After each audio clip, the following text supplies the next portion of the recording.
the sun sets, the undead awaken. To slake their hunger, they feed upon the herd of unaware mortals. Right beneath our noses, the kindred clash against their rivals as they vie for control of the city of San Francisco. Are you strong enough to cheat final death and see another night? Vampire the Masquerade rivals expandable card game from Renegade Game Studios.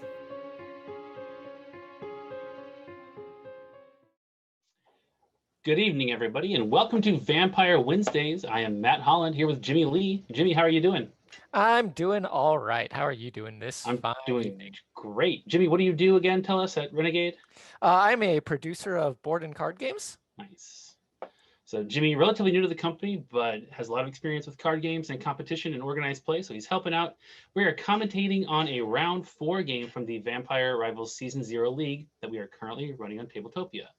This is a recorded game. It took place last week due to when you're watching this, just due to the timelines of everybody involved. But tonight we're going to be showing off 2 undefeated players, Jose Luis Saenz from Madrid, Spain, and Kele Mendell from Las Vegas, Nevada. They are facing off as Toreador and Ventru in their round 4 game. Both are undefeated as of yet, and we're going to see some really good gameplay. Jimmy, we just played this matchup, didn't we? Yes, we did. And we've played this matchup a couple of times now already. And it's really interesting how this can play out. The Ventru player really wants to just get a feel of the lay of the land and like adapt to the flowing pace of the game, whereas the Toreador player really has the option to be more aggressive and kind of set the tempo of the game. In both these last 2 plays, we've seen both Lishu and Bella, I think, be real combat heavy, doing a lot of damage. And yeah, Ventru has the option of getting those titles out or coming back with their own attacks. They have some pretty nasty ones and scoring points in other ways. So I'm looking forward to seeing how these guys do it. They both have probably played more Vampire and are very, very skilled card players, as we know, Jose being the world champion currently for Legend of the Five Rings. So really strong competitive pedigree here. Desiree, let's head to the table and see how this game is going to go. All right, so here on the table we have Jose playing the Toreador side and Kele playing Ventru. Jose is going to be going first. Gentlemen, good luck.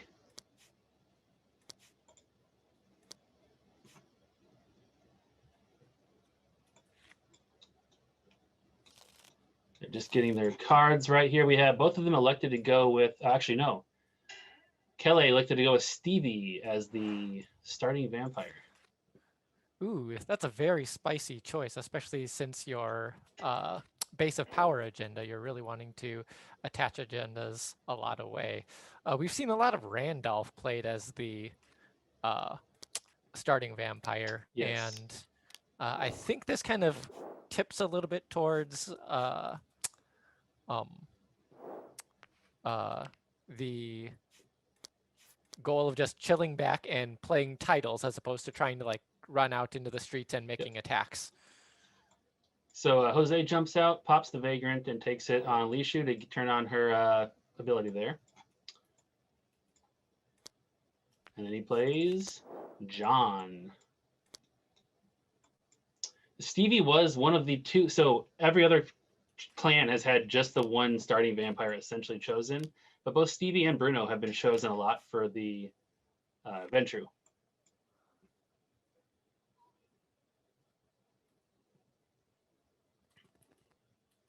Yeah, so Jose just kind of changing the order of his play there. John goes out first, then Lishu attacks so they can be in a party together, making sure she has someone to block if need be.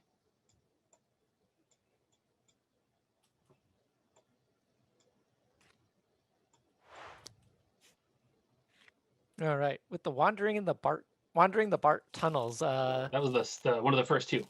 Yep, since every character is not in their haven as a separate party, both of Jose's vampires are very vulnerable right now, and John isn't able to jump in and block for Lishu.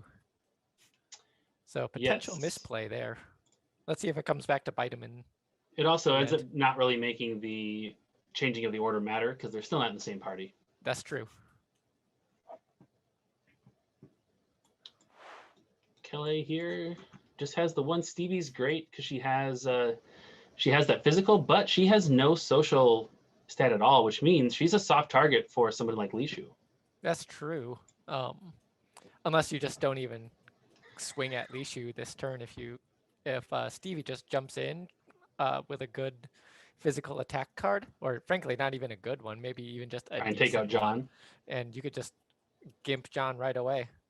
It is very possible.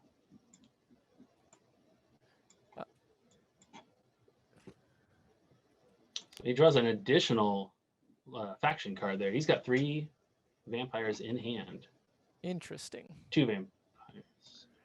So this kind of just tells me that he's really hunting for a specific character in that deck. And there we go. That's probably it. The man himself.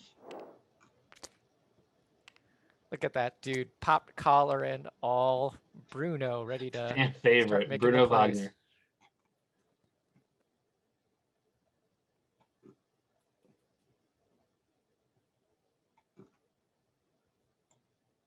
I'm wondering, Kele might have started a vampire short because he's got 2 out. He should have 2 in hand. He should have 3 in hand now. She should have started with 2. We'll see. Just card draw for a second, and then Prince of the City comes out right there. Wow, this could be a really big swing of things right away. Well, it's risky because if somebody claims it, they both have 2 vampires out. They can do a decent attack. And he's going to take it. On the flip side, if you manage to defend against those attacks and survive, then you can go ahead and like really ramp up your influence and agenda gains right away.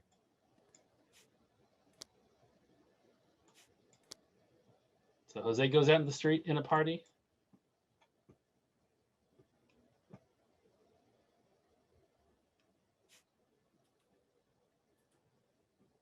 And he's going to try and take Prince of the City here. So Kele is considering his best option for that free attack on Lishu. Prince of the City this early can be very, very rewarding if you get it, but that's a big potential swing if you get whacked. All right, Stevie takes the swing. Stevie's playing an attack He's throwing card. a card down.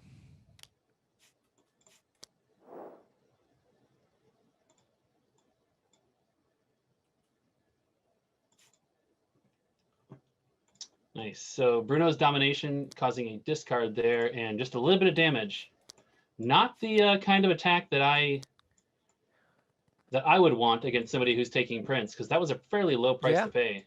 Again, it's early in the game. It's not like these vampires have had time to pick up those retainers and boost up their stats. A lot of the Ventru's hitting power really comes from them having titles to be able to throw their weight around. Jose just grabbed a whole bunch of vampires. He's only got 2 left in his faction deck. He's got a lot of options here for his next play. All right. And Prince of the City. With Prince of the City generating him more influence, it's going to be pretty easy for him to play whatever vampire he wants. Normally, that influence is a...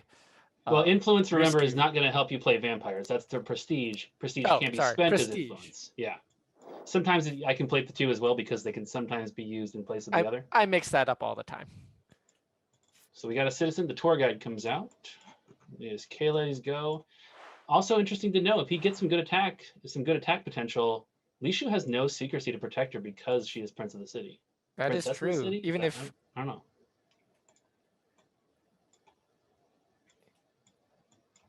It is going to also help Jose's economy there with gaining a prestige every round. The kicker then is making sure that someone is always with Lishu to be able to block for her and then sponge some of that damage. Even if she's at home in her haven, she is not safe anymore. Correct. But yeah, that crown might as well just be a giant bullseye on the back of your head. So know your place, getting the additional damage there, so Bruno can go ahead and grab the tour guide. That gives him even more social damage and critically keeps that away from Lishu. Lishu getting a tour guide can be pretty darn nasty. Yeah, slowing down that agenda gain is going to be pretty good too. If Jose manages to keep Prince of the City, then essentially we're on a 13-round timer, less than. Yeah, so second action was to draw from his faction deck, and he got 2 more from there, building up some options. There's a lot of really good attacks and reactions in that Venture deck.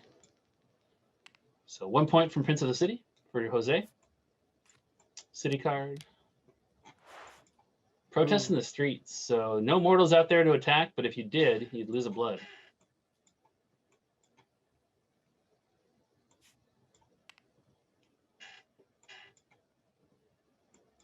Jose needs to consider his options here. So he could attack somebody like Stevie. She's got no social defense. Bruno can't block for her. Lishu with a retainer is going to come out there and swing for 4. Yeah, 4 on 4 the first total? attack. That'll leave a No, mark. 3. It's 3. Oh, yes, 3. 2 Making and then our plus game 1 where for she had the tour guide. the Vagrant. I mean, I kind of like that idea, but let's see what he does. Let's see what Jose, your guys does. go back to your haven too. He's got a fistful of vampires there. Yep. With the virtual tabletop, it's sometimes hard to keep things organized as you would in the physical realm. Muhammad's pretty darn solid here. Get some good retainers on him. He's going to have a lot of influence and help out with that scheme game. Ooh, and yeah, that's a big oomph there. It's also another solid attacker with 2 social. Leaving Lishu, oh, they're all going out there. Guess there's no point to leave Lishu home. Yeah.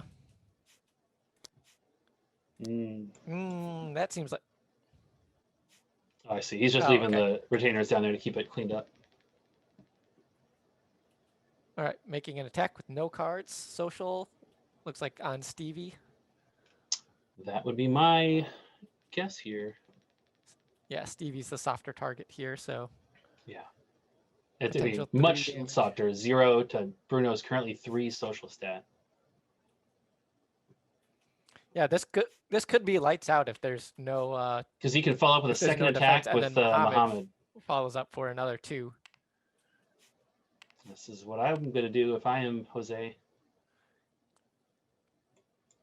3 damage goes through. Yeah, if as the Toreador player, if you have the ability to just, frankly, as any player, if playing any card game whatsoever, if you have the ability to control the tempo of the game and keep your opponent responding to what you are doing and force them to play the way that you want to, you're going to be in good shape. So the Toreador player being able to prevent Ventru from sitting down and building up just this like critical mass of titles and powers is real critical. Yeah. So get rid of that citizen that Toreador wants to see and replace by another citizen. That one's not quite as annoying, I don't think. That's true. Gain mental or gain physical stat. Neither are hugely important currently. Maybe the athlete's worse because Stevie's a decent physical attacker. The other kicker that you got to think about is does Kele run out there, kill the athlete to deny that or those 2 critical agenda points? Yes. That's just risky. Risky because Bruno is not a good physical defender. Bruno's actually a great social defender if he uses Stevie for the attack. But man, he does not want to lose Stevie right now. That's going to be a big tempo hit. It's going to slow down the playing of any titles he gets and cost him some prestige to replace her.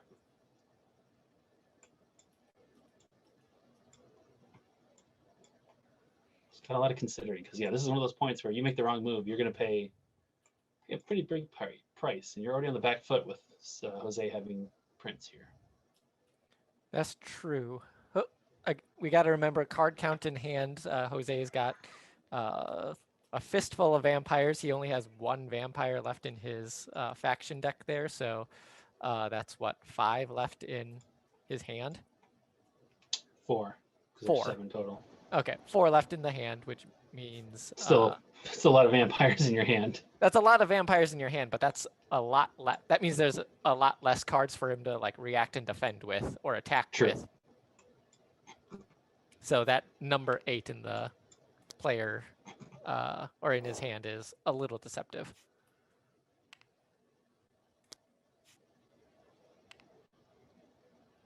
So heals up Stevie a little bit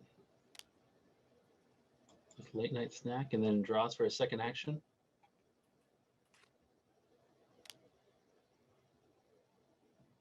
Interesting. Both these guys are drawing a lot more vampires than I typically do. Well, that's probably So because Jose's they've up. played this game a lot more than we have and have a better understanding of what vampires are in the deck and how they tick with the rest of the deck. So, all right, let's see the city card. Meeting at Alcatraz. All right. This is interesting. So Stevie's in the streets alone. Oh boy, Stevie's in the streets alone. I mean, Stevie's dead, I think. Yeah, she's got 4 health, and Li Shu and Muhammad can go ahead and just hit her for like brick tons of damage. Yes. Yeah, Jose realizing Stevie has nobody to block for her. That's the leader. That's a soft target. Oof. It's 1 point less than taking the citizen, but it's a huge tempo hit. If Jose, we know has 4 cards essentially that could be attacks. Yeah. The kicker is that even if he's not worried about taking the athlete this turn anyways, because if he manages to take out, oh, interesting. I was expecting the athlete to stay out there for at least another turn, because if you take out Stevie this turn, it is a huge risk to send Bruno back out into the field. So Jose did score 1 from Prince and 2 from the athlete. He's got another action here. Does he hit Stevie again? I mean, it's not impossible for Bruno to do the killing, but with Liu not in the party now, it's not as likely.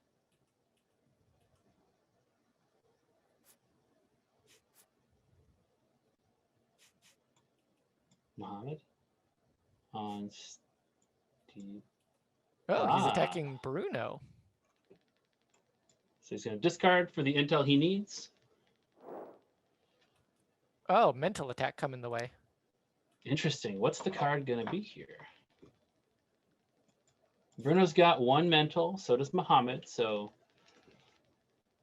really the card is going to be the difference in terms of damage. What is Muhammad's ability? It's all about influence. Oh, irresistible voice. This is real juicy. Oh, that's real good.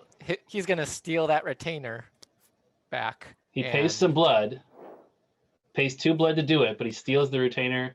He gets some agenda for that as well. Yeah, and when you're because that's good. Stealing that tour guide is huge for the Toreador player, because now he's got 3 social attack. Yes. And, on top of that, the attack goes through and deals 2 damage. Ouch. That was a really good play. Ooh, yeah, huge swing there. So, yeah. Both of Kele's vampires wounded. Picked up 2 mortals for a bunch of points, and managed to steal 1 away from Bruno. That's real powerful. And Jose draws his last vampire. We get a sad team here for the city deck. Oh, let the sad times begin. Not helpful for Kele, who's already hurting.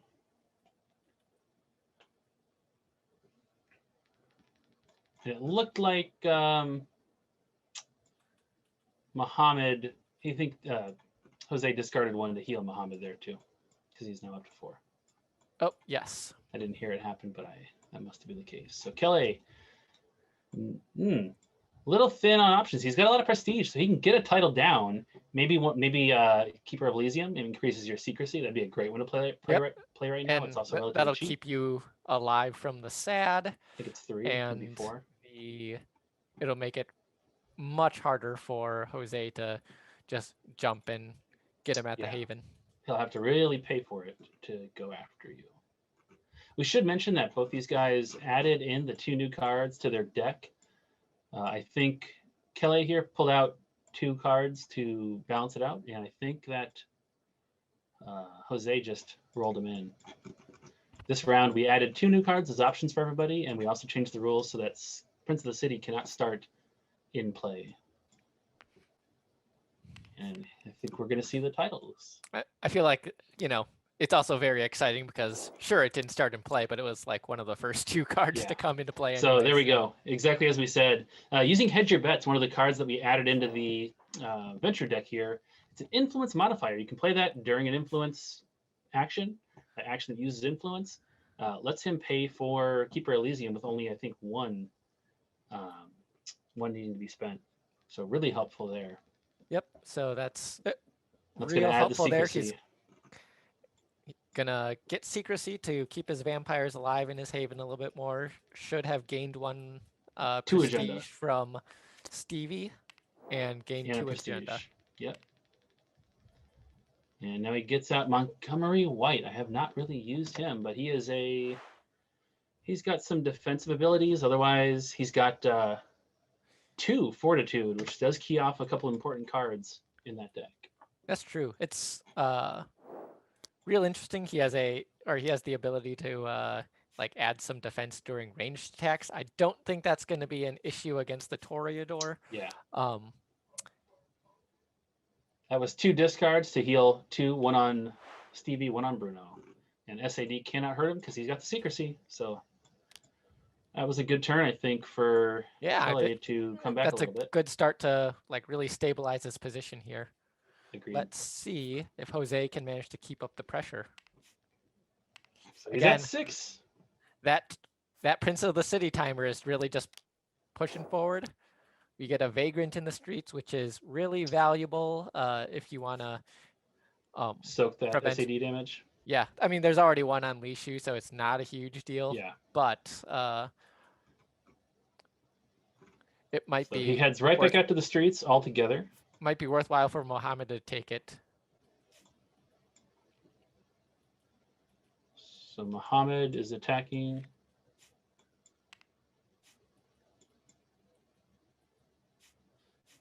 Yeah, with a social attack, Lishu's party ability, and then the +1 social from the tour guide gives Mohammed the 4 he needs. That's an agenda for the Toreador.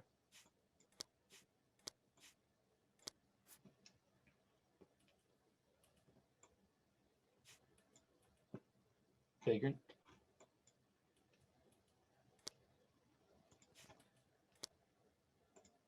Yep. And Kele just reminds Jose that there's only a 3 attachment limit, so Lishu cannot take that one. So I think he's going to rethink that course of action. It's one of those rules. It's really important to keep an eye on, especially when you have titles, things like that in play. Yeah, titles, you can only have 1. Yeah, imagine if you didn't have that 3 card limit, then you just stack all of your a Voltron Vampire. Yeah, stack all of your retainers onto Mohammed there, and then he just becomes this gigantically influential person, and you can go ahead and just play whatever schemes you want. So he did play Bella as his second action instead, brought her out to the streets, put her in a party with John and Lishu. And he's only drawn from the library because his faction deck is gone. Back to Kele, another Vagrant comes out. No more citizens for Toreador here. All right. Well, that's good news for Kele there. He's got the chance to go ahead and stabilize, and let's see what he can do with this round of reprieve. With Prince of the City and citizens coming out, 3 a turn is going to be really tough for him to accelerate and match. But he's got a turn or 2 to think it out here and maybe make some moves. Looks like the vampires that he drew, he also discarded. So both Umberto and Zhang have been discarded for mending. He's got no vampires in his hand then, if my math is right. But he's got 7 other cards. Got to be some titles in there, I think. He's got 7 prestige, so he could afford to play one even without the other influence modifier card that was added to that deck. That's true. I think his plan is really going to hinge on figuring out how long he actually has to or has left to play, even without catching any more citizen retainers. Jose only needs 6 more turns to win just from Prince of the City. Sure.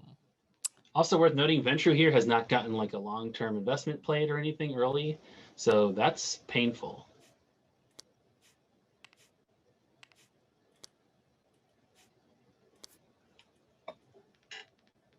So Bruno's going to get titled too. Seneschal. Ooh, that takes 5 influence. And last word is the other card added to the deck this round.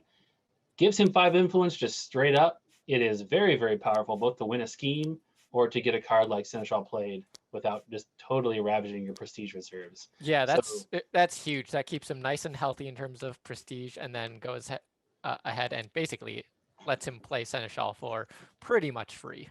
I will also point out, Jose's only sitting on 4 prestige, which means that 4 turns he could run out of prestige straight up from Seneschal. Very helpfully, Prince of the City is in play, so it's not 2 per turn. He's just Prince of the City is just going to come back. So true. It's going to keep him stable. Well, yeah, keep him stable. They're just going to stabilize. But for the most part, it's -1 prestige. Yeah. The question is if that action is just going to be efficient enough to make it matter, because you're just denying him. It's not in this case, I think. He does discard to mend with a dupe of Keeper of Elysium, but I think that was just played to get the title out and get the points. Makes sense.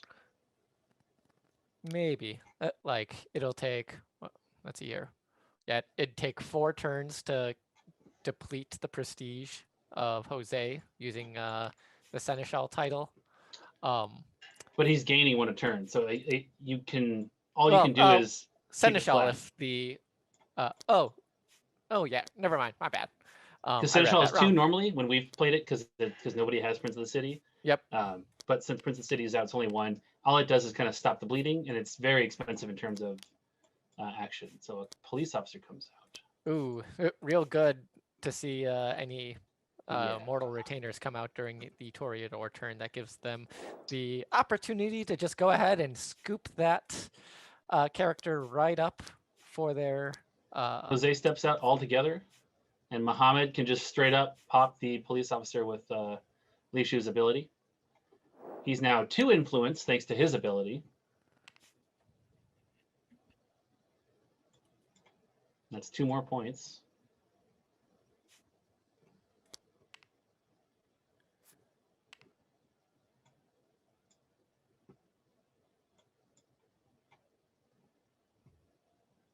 Yes, needs to get the points from the police officer. Puts him at 10. Timer's ticking.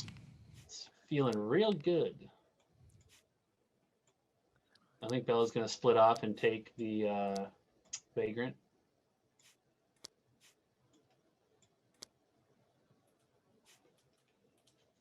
Yep. So Bella's on her own.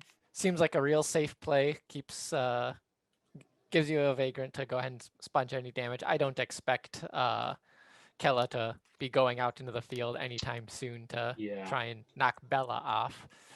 Both Li Shu and Muhammad are just too dangerous. And Bella, if she hits her ability, 4 physical is nothing to sneeze at. That's true. Sad comes off for Kele's turn.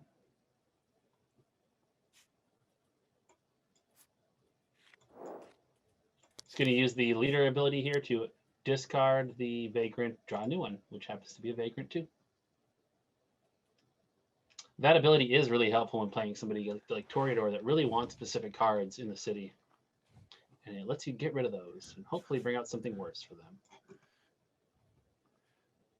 All right, so 3 turns left on the Prince of the City clock, as I am going to start calling it. Even less if Jose manages to pick up the Special Affairs Division this next turn.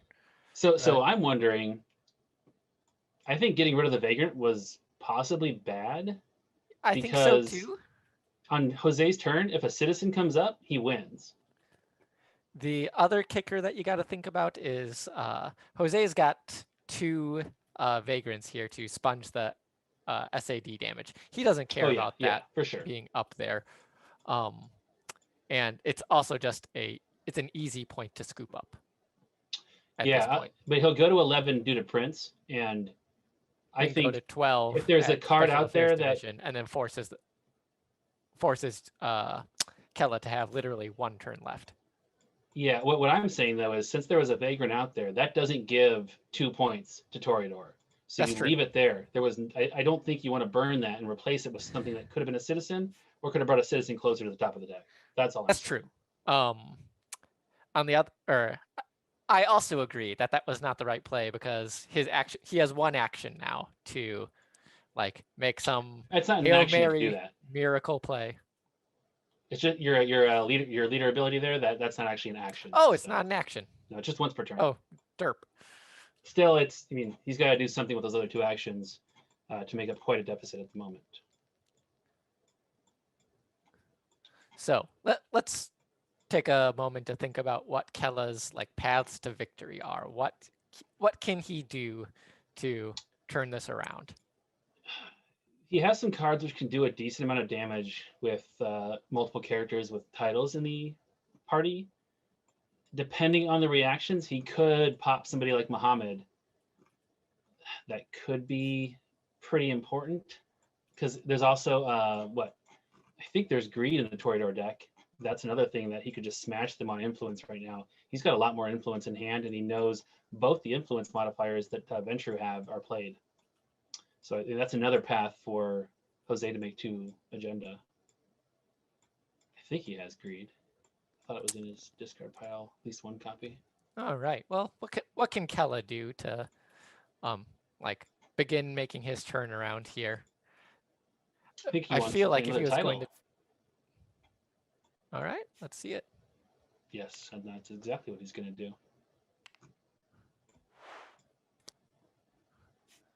So the Primogen title. Now this is the one title that's not unique, 1 per player, so they could each have that. Gives you +1 influence, and you deal extra damage to characters with a title. So could be helpful if you're going after the Prince of the City. I mean, Montgomery's not the one you want to have doing that, but the other guys already have titles, so he didn't have a lot of options. Does get him to 7 agenda here, though. That's the first action.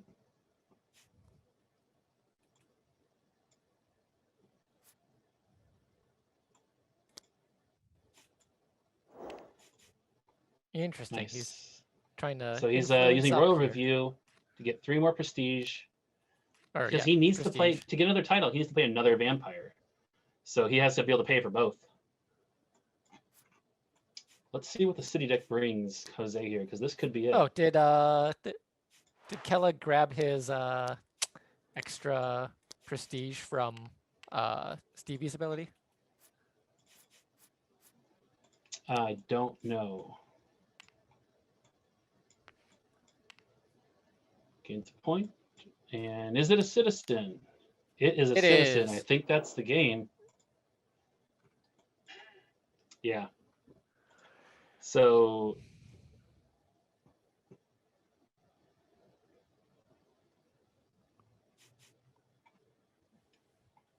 Kele offering the handshake because he knows all Jose have to do is kill that citizen, and that's the win for him, going right to 13. Yeah, man, Prince of the City coming out so early on. Prince of the City, obviously very impactful here, and Jose showing, he is a very talented card game player with a lot of experience for this kind of thing. Well, nice showdown there with a lot of titles coming out and some not as aggro play as we've seen in a couple of these streams, going after each other. Nobody's sent a torpor, I don't think, the whole game, but Toreador showing off some of their versatility and their ability to pump themselves up with all those retainers. That also gives them points. So what's interesting to me about this game compared to the other games that I've seen is that both players started going rather wide with the number of vampires that they played. Part of that is due to part of that is due to the massive amount of prestige that both players were able to gain, making it a lot safer for them to just get those vampires out. And the downside is that we're going to see a lot less like risk of being eliminated via coterie loss. Yes, indeed. Well, everybody, thank you for tuning in. Flipa, aka Jose here, is going to advance to be 4-0. He's got to just win one more game and win one of those sweet deck boxes, and he has locked in the acrylic agenda tokens that we are offering as prizes for this event. I hope you guys enjoyed watching that game. Keep an eye on vampirecardgame.com for all the news about the game, and tune in every Wednesday for Vampire Wednesday, where we talk about the league, we talk about all sorts of vampire product and exciting news. Jimmy, thank you for helping out. Not a problem. Glad to do it. All right. We stream also Fridays with the Renegade Society radio show, and Mondays for More Phenomenal Mondays for Power Rangers content. But whenever you join us, we hope that you enjoy the show and have an excellent evening.